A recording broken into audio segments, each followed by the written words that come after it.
Subscribe করুন Sony ৮, click করুন bell icon. গিন্নি, দেখো প্রকৃতির শোভা দেখো। কৃষ্ণনগর থেকে বেরিয়ে কটা দিন বেশ ভালো কাটছে, কি বলো? তা যা বলেছো, কাটছে তো ভালোই, কিন্তু ওদিকে কি হচ্ছে কে জানে। ওদিক বলতে? ওদিকে বলতে তোমার কৃষ্ণনগর, তোমার মহারাজ। ছাড় তো গিন্নি, আমি সবেতন ছুটি নিয়ে তবে এসেছি, আর আমার এই ছুটি নেওয়া নিয়ে মহারাজের কোনো আপত্তি ছিল না গিন্নি। কিন্তু ওই মন্ত্রী মশাই। ছেড়ে দাও তো গিন্নি, তীর্থ করতে এসেছো, পুরনো কথা মনে করো না। এখানে আমরা পুণ্য চাইতে এসেছি গিন্নি। চলো এবার ফেরা যাক। তুমি যাও, আমি আর একটু পরে আসছি। আর একটু থাকি, বেশ মিষ্টি ঠান্ডা ঠান্ডা হাওয়া বইছে। বেশ, আমি সরাইখানায় গেলাম তাহলে। হ্যাঁ,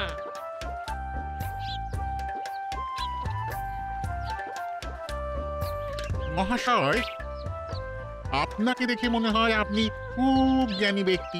মনে হবার কারণ? অল্প অল্প কথা বলেন, নীরবে থাকতেই পছন্দ করেন বলে আমার মনে হয়। আপনার অনুমান যথার্থ। আসলে আমি নীরব থাকতেই বেশি পছন্দ করি। এই আপনি এত বড় ব্যক্তি, আপনাকে বলতে সাহস হয় না, তবু বলি।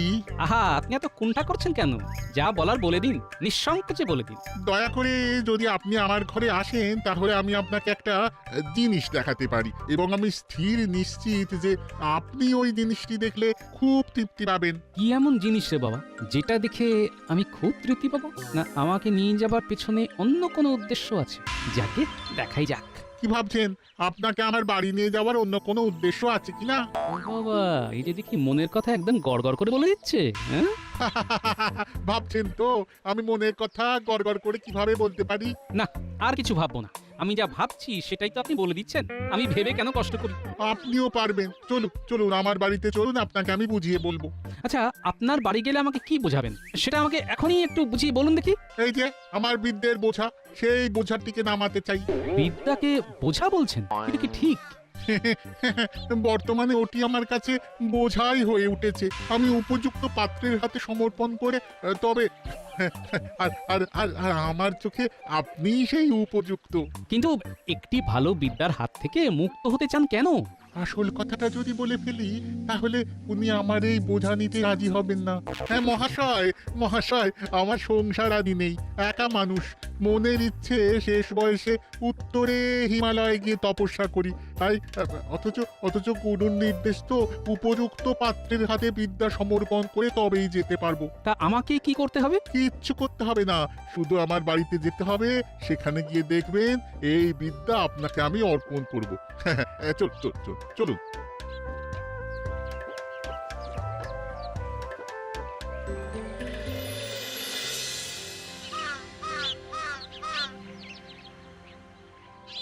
আহ, আজ কতদিন হয়ে গেল গোপাল নেই। গোপাল নেই মানে তো রান্নায় নুন নেই, পায়েসে মিষ্টি নেই।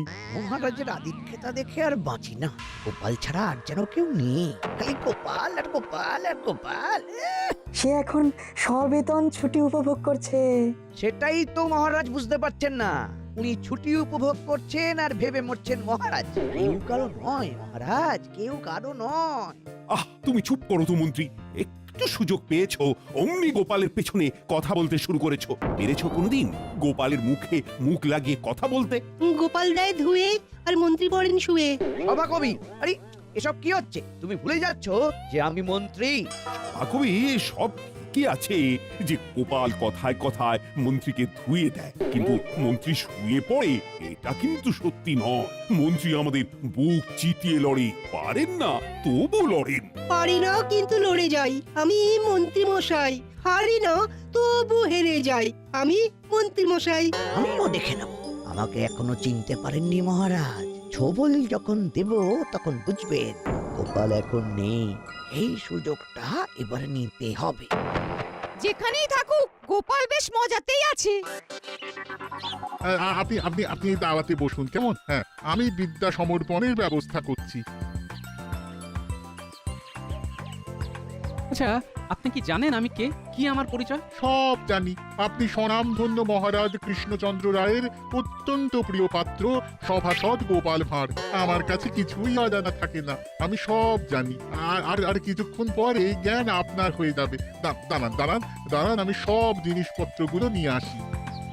এই বিদ্যা পাবার জন্য কোনো অধ্যয়নের প্রয়োজন নেই। এটা ভাবতেই কিরকম একটা লাগছে। দিব্য দৃষ্টি পেলে মহারাজের সুরক্ষার বিষয়টা ভালোভাবে দেখা যাবে।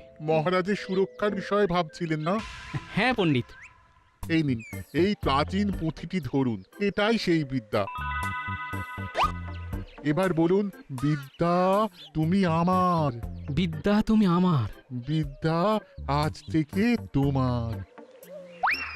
কি দৌড়চ্ছেন কেন? আরে আরে আরে পড়ে যাবেন যে। এ কি রে বাবা, বিদেশ বিভুঁই জায়গা, নদীর ঘাট থেকে কোথায় গেল? এখানে তোর জানাশোনা কেউ নেই।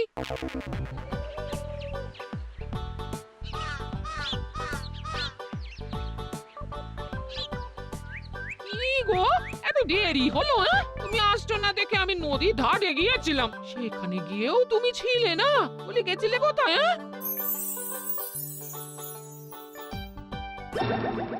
যা, মেয়েটার হাত থেকে বাচ্চাটা নদীতে পড়ে গেল। ইস, আপনি এখান থেকে দেখতে পাচ্ছেন? মেয়েটার হাত থেকে বাচ্চা নদীতে পড়ে গেল। তাই তো দেখলাম, স্পষ্ট দেখলাম মেয়েটার হাত থেকে বাচ্চাটা পড়ে গেল। বাচ্চাটা বেঁচে গেছে। কি গো, কিসব উল্টো পাল্টা বকছো? এ মেয়ে কোথায় পড়লো? পড়লো আবার বেঁচে গেল? হ্যাঁ, আমি দেখতে পাচ্ছি গিন্নি। এও কি সম্ভব নাকি? সব দেখতে পাচ্ছে। দূর, ভুল আর বকছে। চলো তো আমরা আমাদের কাজে যাই। যা বলেছো।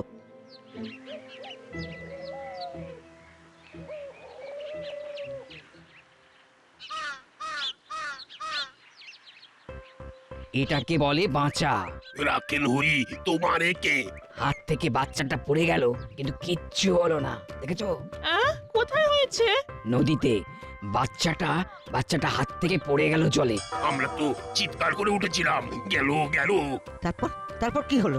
মেয়েটার কি হলো? মেয়েটা ভালো আছে তো? হ্যাঁ, বেশ ভালো আছে। চাপ বাবা, ওদের আবার কি হলো? দুজনে দৌড়ে কোথায় যাচ্ছে? চলো তো দেখি।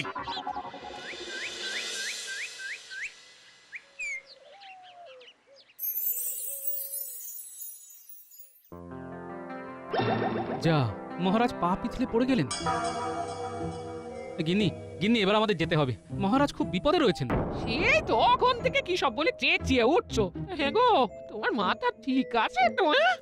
আমরা আজই রওনা দেবো গিন্নি। আমাদের চলে যেতে হবে, মহারাজের বিপদ।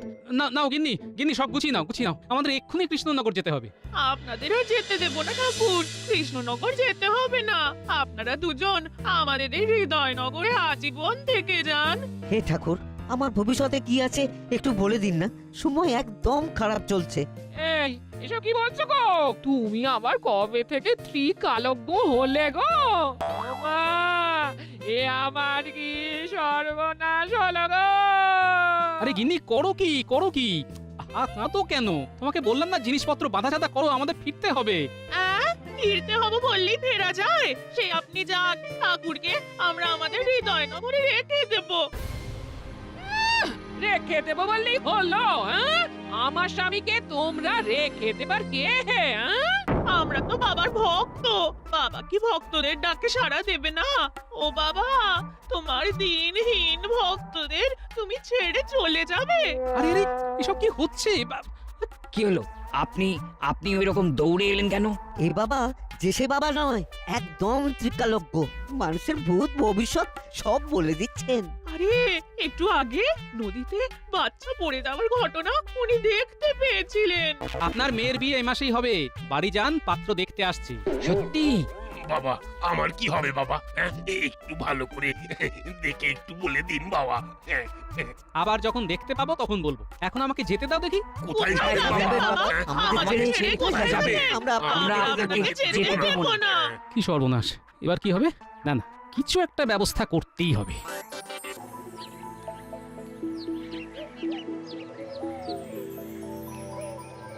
ঘটা এই হলো সুবর্ণ সুযোগ। গোপাল নেই, এই সুযোগটাকেই কাজে লাগাতে হবে, বুঝলি? কি করবেন কিছু ভেবেছেন? না, সেটা ভাবতেই তো তোদের কাছে এসেছি।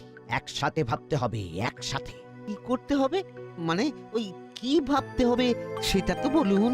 মহারাজকে একটা শিক্ষা দিতে হবে। এমন শিক্ষা দেব যে গোপাল গোপাল করা ভুলে যাবেন।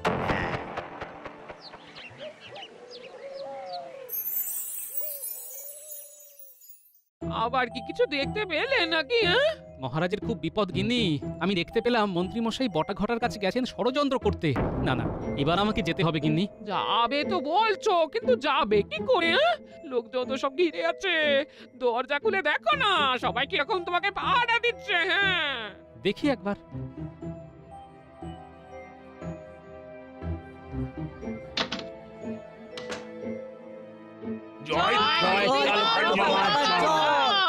বাবা সকালে বলেছিলেন মেয়েকে দেখতে আসবে, এসেছিল, ভালো পাত্র, বিয়ে ঠিক হয়ে গেছে। জয় ত্রিকালজ্ঞ বাবা, জয় জয় আচ্ছা আচ্ছা আচ্ছা, সবার সব কথা বলবো, কিন্তু আমাকে একটু একা থাকতে দিতে হবে। নির্জনে ভাবলে মাথাটা খোলতাই হবে। তোমাদের কথা আরো বেশি বেশি ভাবতে পারবো। আমার কথাটাও ভাবেন বাবা, আমিও আপনার একটা সন্তান। আচ্ছা আচ্ছা, সবার কথাই ভাববো। আমাকে ভাববার সময় আর অবকাশ দিতে হবে তো, আমাকে একা থাকতে দিতে হবে। ঠিক আছে, আমরা কিছু সময়ের জন্য আপনাকে একা ছেড়ে দিলাম। এই এই চলো চলো চলো, সবাই চলো, বাবাকে একটু একা থাকতে দাও। গিন্নি, তোমার সব বাঁধা ছাড়া হয়েছে? ও হ্যাঁ, সব তৈরি আছে সব। চলো চলো চলো, সব নিয়ে এবার ভাগি। আর দেরি করলে বিপদ গিন্নি। এখন ভালোই ভালোই বেরিয়ে পড়লে কাল সকাল সকাল পৌঁছে যাব। হ্যাঁ চলো।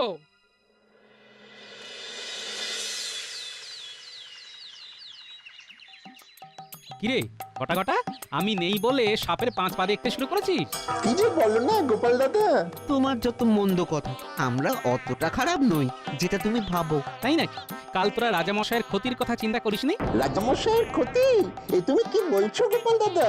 হ্যাঁ, তোমাদের গোপাল দাদা সাধারণ নয়, উনি এখন ত্রিকাল দেখতে পান। তোমাদের মনে কি চলছে উনি সব দেখতে পাচ্ছেন। হ্যাঁ, হাতি ঘোড়া গেল তল, আর মশা বলে কত জল। কি বিশ্বাস হলো না? মনে মনে ভাবছিস তো হাতি ঘোড়া গেল তল, মশা বলে কত জল। হ্যাঁ রে, একটু সত্যি মনের কথা বুঝতে পারছে রে। তাই নাকি? এই তুমি কি মনে মনে ওই কথাটাই ভেবেছিলে? এই রে, আবার কাঁপছো? এবার কি দেখতে পাচ্ছো? আমি দেখতে পাচ্ছি কিন্নি, বটা ঘটার বাড়ির ছাদ ভেঙে গেছে, আর মন্ত্রীমশাই বাড়ি থেকে বের হলেই গর্তে পড়ে যাবে। ছাদ ভেঙে গেছে? যা হোক, একটা কথা বললেই হলো। মন্ত্রী মশাই নাকি গর্তে পড়ে যাবেন? যত বুজুরুকি। অত কথায় কি আছে? গিয়ে দেখে এসো, যাও। যা দেখে আয়। আমি সত্যি বলেছি না মিথ্যা বলেছি? অপরের ক্ষতি করা বন্ধ কর। চলো গিন্নি, আমরা এখন ঘরে যাই। স্নান করে আমাকে রাজসভায় যেতে হবে।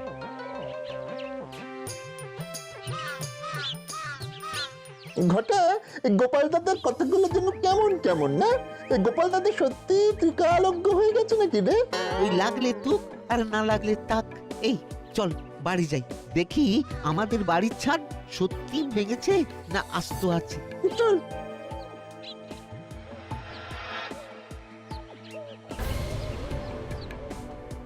কিরে ঘটা, আমাদের বাড়ির ছাদ তো সত্যি সত্যি ভেঙে গেছে রে, এবার কি হবে? তার মানে গোপাল দাদা সত্যি ভবিষ্যৎ দেখতে পাচ্ছে। চল মন্ত্রী মশাইকে দেখে আসি। আমাদের ছাদটা সারাবো কি করে? চল মন্ত্রী মশাইয়ের থেকে ছাদ সারানোর অর্থ নেব। কি করে? গোপাল দাদার ভবিষ্যৎবাণী বলে সাবধান করব, তার বদলে অর্থ নেব। বাবা বাবা বাবা, তোর মাথায় খুব ভালো বুদ্ধি আসে। চল চল।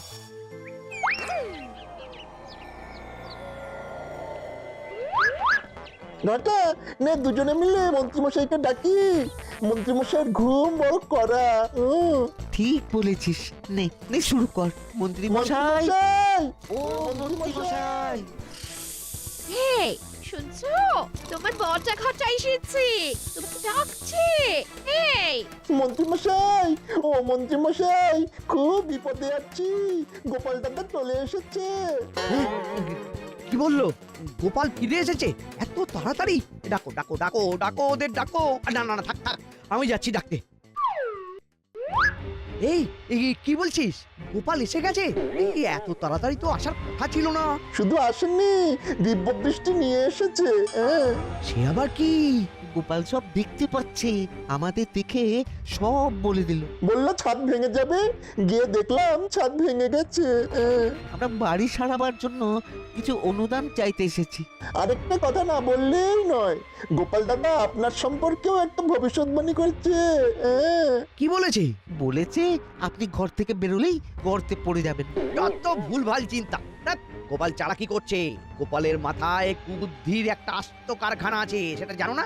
আমাদের মনের কথা বলে দিচ্ছে যে ওটাও চালাকি, ও ভীষণ চালু। শোন, ও সব সময় আমাদের সন্দেহ করে, সেই জন্য ও ওই কথাগুলো অত সহজে বলতে পেরেছে। কেন? আরে আমরা শয়নে, স্বপ্নে, নিদ্রায়, জাগরণে সবসময় কিভাবে গোপালের ক্ষতি করা যায়, মহারাজের ক্ষতি করা যায়, তাই আন্দাজে ঢিল মেরেছে, আর তোরা অমনি উগড়ে দিয়েছিস। আর ছাদ ভাঙার ব্যাপারটা ওটাও একটা ঘটে গেছে। তোদের কতদিন বলেছি যে আম গাছের ওই শুকনো ডালটা কেটে দে, তোরা শুনিসনি। সেসব ঠিক আছে, কিন্তু আমাদের ছাদটা সারাই করবার জন্য কিছু অর্থ দিতে পারেন? দেখছি এখন এই সাত সকালে অর্থ করিস না তো। বাড়ি যা, তোরাও বুজরুকি দিয়ে আমার থেকে মোহর বার করতে চাস? তোরা এখন যা যা যা। সে না হয় যাচ্ছি, কিন্তু আপনিও সাবধানে থাকবেন, গর্তে না পড়েন। চল ঘটা। আমাকে বোকা পেয়েছে, ওরা যা বলবে আমাকে তাই বিশ্বাস করতে হবে। গিনে গিনে দাও বাজারে থলি দাও, বাজারটা করে আসি।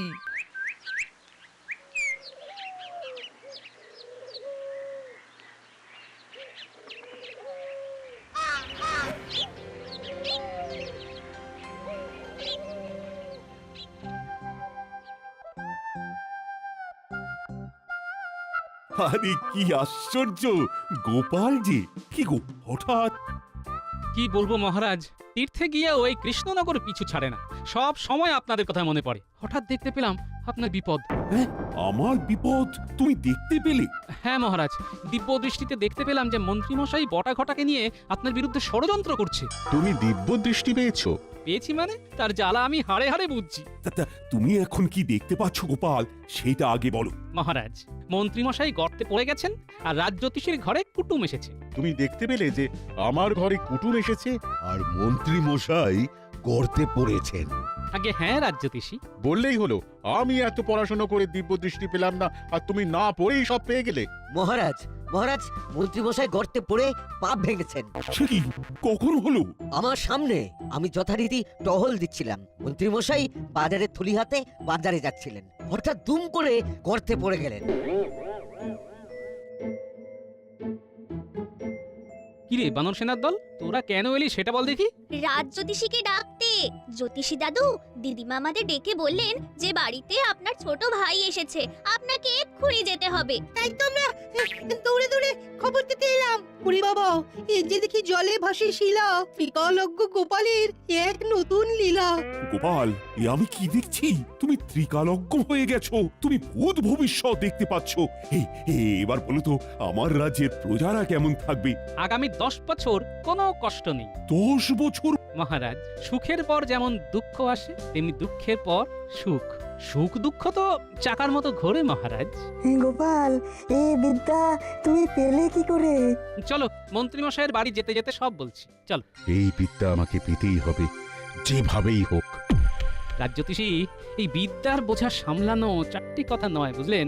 আপনি যদি চান আমি আপনাকে দান করে মুক্ত হব, কারো ভবিষ্যৎ দেখে আমার লাভ নেই। ওরে বাবা, তুমি তো আমার মনও পড়তে পারছো। সব ঠিক আছে রাজজ্যোতিষী, কিন্তু একটা কথা মনে রাখবেন। কি কথা? এই বিদ্যা সার কথা, লোভে পাপ, পাপে তাপ, বাপরে বাপ, মাথায় সাপ। কি যা তা বলছো? সেটা ভবিষ্যৎই বলবে।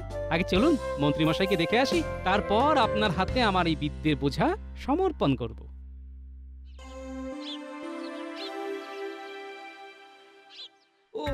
ওরে বাবারে, ওরে বাবারে, ওরে বাবারে, কি সর্বনাশের কথা গো!